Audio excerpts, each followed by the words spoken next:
Hello mga ka-Happy Bakes! Ito naman po ay another video na i-share ko sa inyo. Dito po sa video na ito, makita nyo po paano ko ginawa yung cake na two-tone siya, pink tsaka puti. So ito ay Choco Moist cake, tapos yung filling naman niya is salted caramel. Tapos bali 3 layers ang cake pero 1 tier lang siya.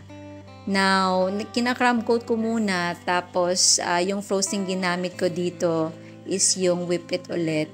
Tapos, para yung sa pink, kinulayan ko lang ng using liquid gel, yung sa taas, tapos ganyan lang yung spread ko siya.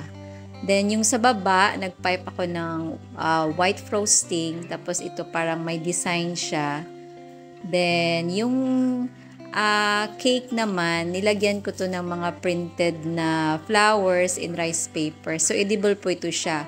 Tapos sa taas, mga plastic flowers na lang po ilagay ko. Tapos may gold balls. Tapos yung butterfly. Kasi very cute siya. Maliit lang ito. Parang nasa 6 inches by 4. Tapos yung name ng celebrant, hinandpipe ko lang siya dyan sa harap. So, ito po ay order sa akin ni Ma'am Judita. Salamat po Ma'am sa pag-order. Ito po ay gift niya para sa kanyang anak. So, happy birthday Netnet. And God bless you. So, hope you like it po. Simple lang yung cake. Madali lang siyang gawin actually. Kasi it's made of, yung design niya, two-tone. Tapos nilagyan ko lang ng plastic flowers. So, just be creative. Salamat sa panonood po. Hanggang sa muli.